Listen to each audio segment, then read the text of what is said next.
Live from the Business RadioX studio inside Renaissance Bank, the bank that specializes in understanding you. It's time for North Fulton Business Radio.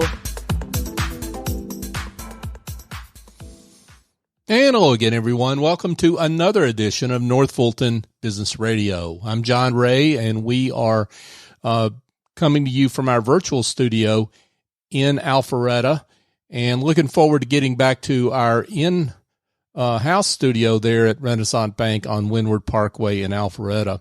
Folks, the good people over at Renaissance are doing a terrific job working with their small business customers over first round PPP. Yes, that's reopened for those that didn't get one originally. Second round PPP for those that got a original PPP loan. And all their other customers, and they do it in a personal way. My suggestion on how to get a taste of that is to go to renaissancebank.com, find their local office, some 200 across the South, ready to serve you, and give them a call. And what you'll find is you'll either have a live person answer the phone or a live person call you back, and they'll be glad to help you. And they do this. I know this personally in terms of the way they work with me and my customers. So give them a call if you're tired of the big bank experience that you're enduring right now. That's sometimes not so great. Renaissance Bank, understanding you, member FDIC. And now I want to welcome Shavonne Reed. And Shavonne is with OPUA Technologies. Shavonne, welcome. Thank you. How are you today, John? I'm great. It's great to see you and have you on the show. Tell us a little bit about you and how you're serving folks out there. Okay, absolutely. And thank you so much for having me. I'm happy to be here. So, of course, you said I'm Shavonne Reed, a marketing and communications expert, and I bring more than 20 years of multicultural and multimedia and marketing experience to an agency that I founded a few years ago. And what I like to do is really use emotional intelligence, self-awareness, positive psychology to communicate messages throughout the world so that we can have more positive, healthy, and happy individuals throughout the world. Well, that's a worthy thing to have more happy individuals throughout the world. I wish more people wanted to do that. I love it. So let's dig into that. Tell us specifically how you do that. Yeah, so with my agency, I like to focus on areas where we are promoting positive messages related to health. So really trying to raise awareness around any types of prevention methodologies for chronic disease prevention, of course, stable mental health, as well as just in general being well-being. What is the... Well, let me back up and talk generally about communications in the world we live in generally and specifically around health. Folks are either jaded, they don't trust what they hear. I can see where someone with your expertise is really needed to help folks navigate the world we live in right now. Mm-hmm. Yeah, I definitely have to say I would agree with that.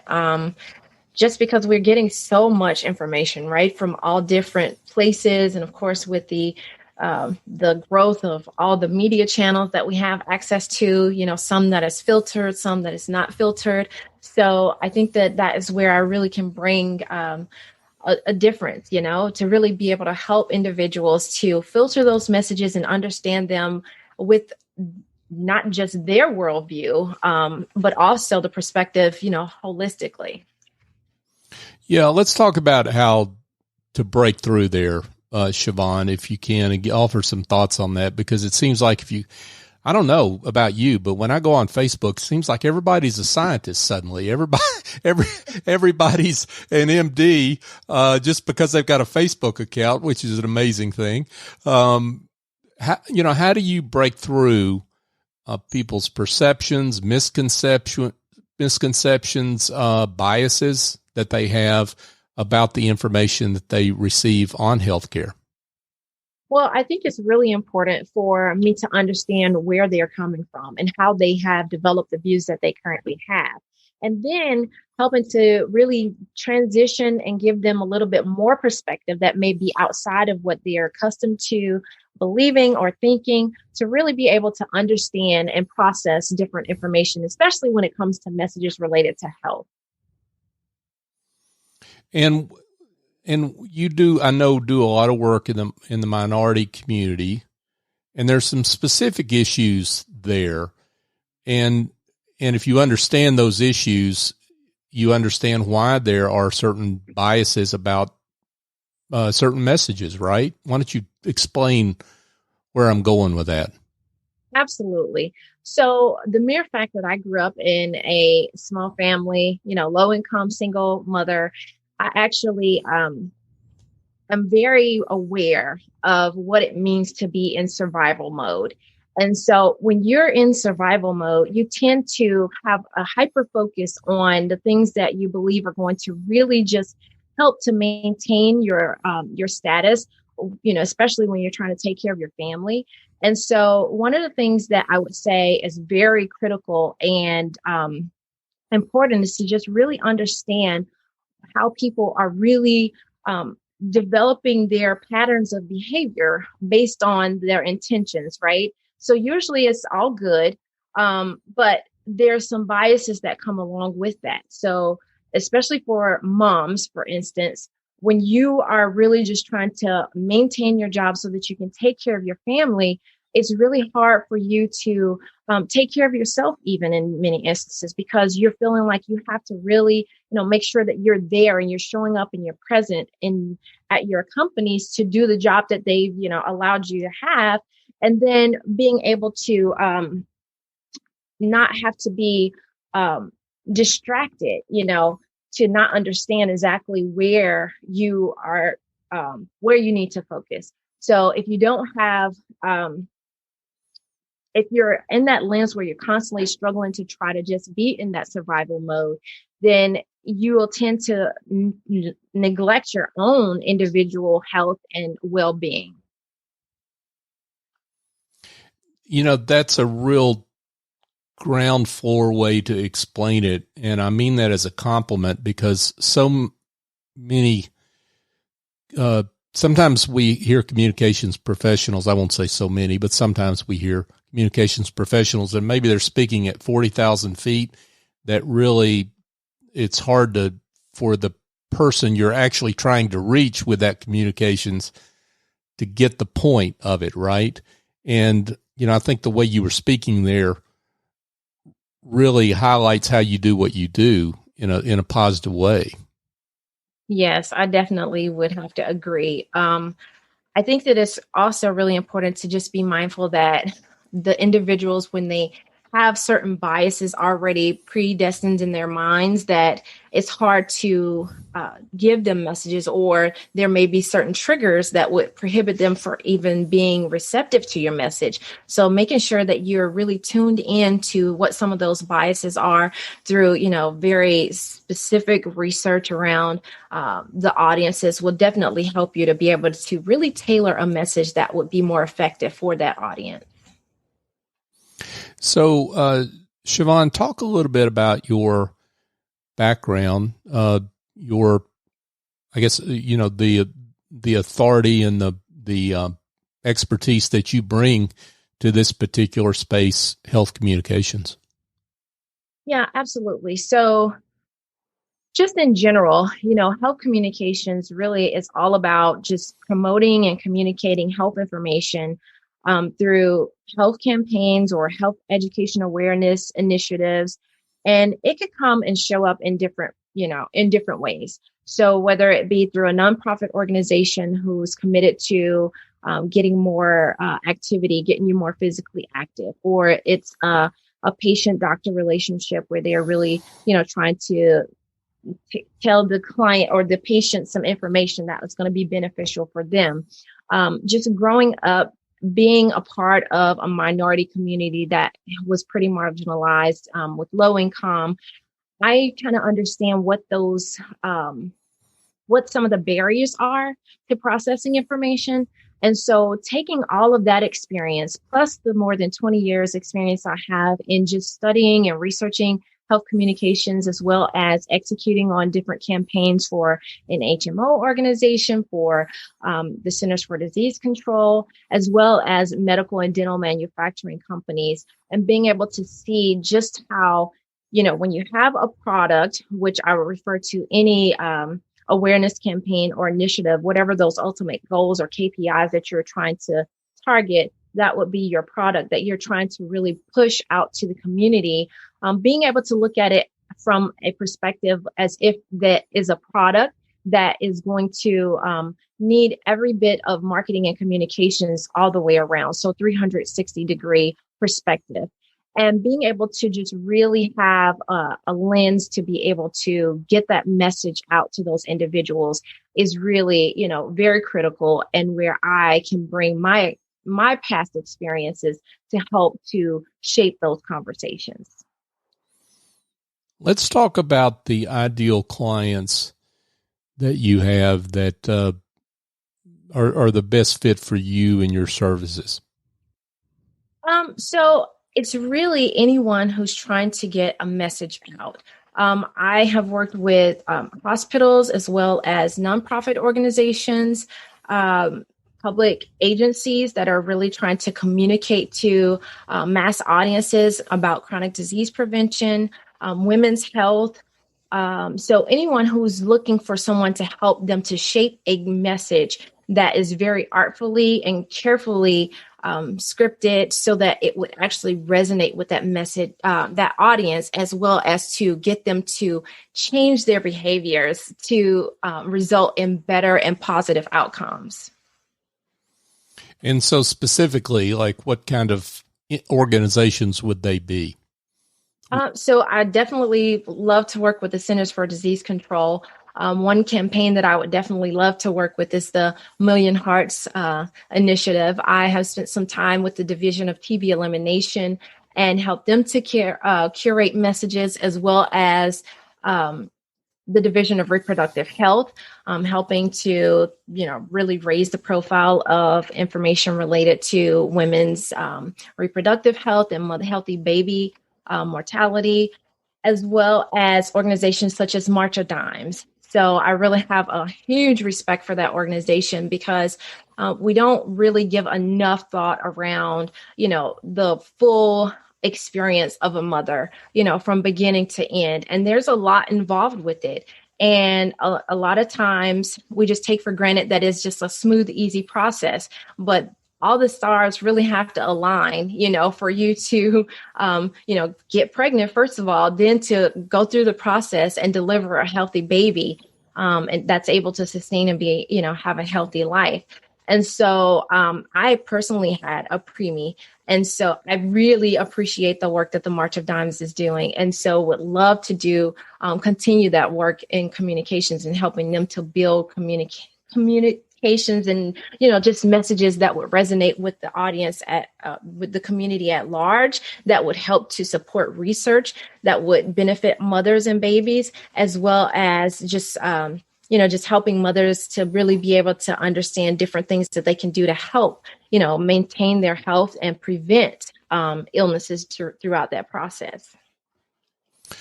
Folks, Shavonne Reed is with us. She is the founder and CEO of OPUA Technologies. So, Shavonne, maybe talk about a recent discovery you're proud of. There are a lot of recent discoveries. So one in particular, I would have to say is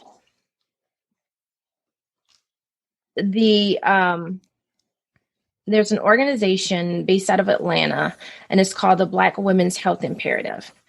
And they have done a really great job of engaging Black women where they are, especially the ones that are at highest risk, and being able to get that message out to them in a very, fun and not so, authoritative way, but one that would resonate with the community that they're serving. And I believe that that says a lot about the passion that they have for women's health. And so that is the type of organization that I aspire to continue to support. I believe that when you are able to show up in the channels where the audiences are, and you're able to make a meaningful connection, then you have continuous engagement as versus talking at an audience. You're actually, getting them involved in a conversation, understanding them, and helping to be part of that solution that's going to help them to be better, to be healthier, to be happier, and to thrive. And so I think that that was one of the recent discoveries that just really warmed my heart, because I, got on their Instagram and just started scrolling, and I didn't want to, turn away, because I was like, oh my gosh, this is such good content. And, it's not, it was just in a meaningful way. Yeah. Dig deeper into that, because, that's a issue that not just health related organizations have, but a lot of folks have, is creating meaningful content that really engages the audience they're trying to reach. Yeah. So one of the things that I find in working with different clients is that they're trying to be a little bit broad, and that comes from a good place. But when you are able to really niche into the audiences that you're trying to speak with, then you do a better job of communicating with them right where they are, because we all have our, preferred platforms, if you will. We all have our behaviors that we're normally, going about our day to do. And if you're able to, really get a message to that individual in a platform, in a place where they are present and where they want to be spoken to, then it seems to resonate a lot better with that individual. And as a result, they're able to hear and process that message and engage. And then there's where the transformation happens. And so I think that, whenever you set out to do a mission or to serve a community, is really good to really understand the diversity of that group, and then be able to really hone in on the messages that are going to resonate with each individual, element or subgroup within that group, so that your message can be better received by those individuals. And you're a big believer in storytelling. Yes, of course. Yeah. So talk about why storytelling is so important and how you utilize that skill. Yeah. So people like stories. Stories are memorable, and being able to curate a story is really, really impactful. And when you're trying to get people to understand, XYZ, it's really good to have thought through a story, a case in point that they would be able to resonate with, as well as to tie it and attach it to your ultimate goal. Because then that's where they'll be able to say, oh, okay, I can see the parallels in that. All right, well, maybe this is how I should, respond. And so I think that at the very least, if they don't decide to respond there, it will help them to continue the conversation, and they will then take it to someone else who they trust to continue the conversation. And I think that is really what we're ultimately trying to do, is drive that meaningful engagement, drive more conversations, so that we can see, things start to change and become more positive in terms of, just overall health. Folks, Shavonne Reed is with us. She's the founder and CEO of OPUA, providing health communications to a variety of organizations. So talk a little bit about what you would tell your younger self. What would I tell my younger self? I would tell my younger self that it's okay to be present and to show up just as you are. There are many things that will make you feel like you're incompetent or that you're not enough. But if you can just hold on to the fact that you are enough, then you will be able to thrive.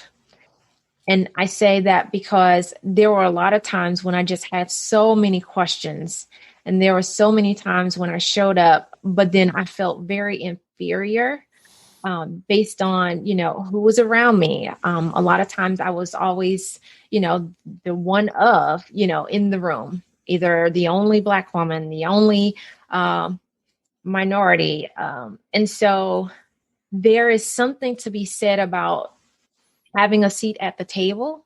If you're there, you're worthy to be there. And so show up. Don't be afraid to speak up and say what is on your heart and what's on your mind, because it's your perspective and it's not wrong. Yeah, I like that. I mean, you're there for a reason, and it's a good reason. It's because you're meant to be there. I like that. But it's good that you remind people about that, right? Because people need reminders of that fact, right? Yes, indeed they do. And we have so many different messages, so many different things that are coming at us. It's really easy to kind of have that inner voice, that little me talking to you. And you have to really be deliberate about making sure that you filter out all of the bad messaging and listen to the positive messaging, and then putting back in, positive messages, and being very intentional about what you allow to sink in. Now, you're a big believer in self-care and practicing self-care and healthy living. So, and you like to talk about how you practice those principles in your personal life. So why don't you share some of those with us? Absolutely. So every day I have a ton of things that I need to get done, right? Especially being a wife, a business owner, a mom of 2 daughters that are, teens now, because my youngest will be 13 in May, and then my oldest is 15. I mean, there's always something to be done, right? So I have to really be intentional about making sure that I take care of myself, because if I don't take care of myself, then I'm not able to show up and be there for those individuals who are depending on me for support. I really, really love to get into the gym. I love to practice gratitude every day. And then I like to do things that are going to be fun, that are going to keep me energized and want to keep going. So I have to break away, a few times a week for a dance class. And that really just gets me all hyper and happy and, jazzed about just being. That's one of the things that I'm really passionate about. And then also incorporating roller skating whenever I can, and swimming, because those are activities that just really generate a lot of positive endorphins and kind of get me going and keep me going. So I think that it's very important for individuals to, always make sure they get that physical exercise, every day, making sure they're very grateful and understanding that, things are there, but they could be taken away in an instant. And then doing something that's really just fun. I think that, we have to tend to that need for fun, because it's really giving you an outlet, right? To expel all of the negative energy and the stresses that you have, so that you can show up and just be present and have a good time on a day-to-day basis. Yeah, that's great stuff, Shavonne. Now, I would love it as we come to a close here. I would love it if you would share maybe a success story that you've had that you're particularly proud of, in terms of someone you've worked with, or, an organization you've worked with, a particular initiative that you're proud of. Whether it's with OPUA or your previous experience. Talk about that. Absolutely. So I was tasked to be the employee engagement representative at a company that I worked for recently. And with that work, it was something that was very near and dear to my heart, because as you are evolving and as organizations evolve, I think some things that we take for granted in terms of our best and most important and valuable resource, which is our human resources, can sometimes be compromised and overlooked. And That was very insightful for me. So being able to have that one-on-one experience of interviewing individuals in the workplace to understand their various perspectives was really eye-opening for me, because some things that I maybe took for granted, I didn't realize, other people were struggling in those areas. And being able to initiate conversations and raise awareness with the senior leadership to make a difference, that was very encouraging and motivating, because I was able to help them to not only just be aware that some of these issues existed, but also was able to help to just really evolve the culture of the company as a whole, because employees were, having low morale. And by the time I had spent, 18 months really just working on programming to help them see how the senior leadership was actually listening to them and trying to show up for them, they started to have a boost in the morale. And that was very meaningful to me and a great, great experience. And that's something that I would love to be able to do even more of for other organizations, just helping them to really be able to connect with their employees and to show them that they are valued and greatly appreciated. That's something that was really a great experience for me. Great stuff. Shavonne Reed, folks. Shavonne is the founder and CEO of OPUA.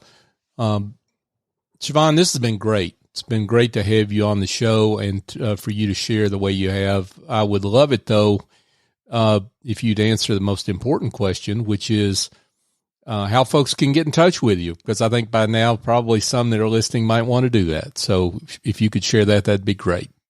Well, awesome. Yes. So my company is OPUA Technologies, and we can be found online at opuatechnologies.com. And you can always reach me on LinkedIn. So at linkedin.com/n/Shavonne Reed. That's the best place to reach me. And then I'm also on social, and my handle is at OPUA Agency and @_Shavonne Reed _. And folks will have links in the show notes as well. Shavonne Reed, thanks so much for being with us. Thank you so much for having me, John. Have an awesome day. You too. Thank you. Mm-hmm. Folks, just a quick reminder that if you're in need of getting some stuff off your desk that really you don't need to be working on as a business owner, that may be administrative tasks, bookkeeping, social media, I've got an answer for you that involves picking up the phone and calling Essie Escobedo over at Office Angels. Now, Essie has been around for 20 years now with her company. They've been virtual the whole time, so a pandemic does not scare them in any way. And what she does is listen to your problem, pick out an angel that can help you, and they fly in, get the job done, and fly out. And they do it on an ongoing or as needed basis. So you can go to the website, officeangels.us, if you're timid. My suggestion is just give Essie a call, 770-442-9246. Tell her I sent you, and I think you'll be glad you did, and I'm confident in that because I use her services as well and those of her angels, and they are terrific. And, folks, just another quick reminder that as we close here, you can listen to this show on all the major podcast apps. We're on all of them. I haven't been stumped yet on one that we're not, but check us out on any of your favorite apps, and do me a favor. When you search for North Fulton Business Radio and find the show, subscribe, but give us a great review. That equals 5 stars. And the reason for that is not about me. It's not about the show. It's about our guest, because we want folks to find the show so that they may be in need of services of our guest like Shavonne. So if you could do that for us, that would be great. We would love it if you would engage with us on social media. We're on LinkedIn, Facebook, Twitter, Instagram, probably a few others I don't know about, but North Fulton BRX is the handle on all those platforms. So for my guest, Shavonne Reed, I'm John Ray. Join us next time here on North Fulton Business Radio.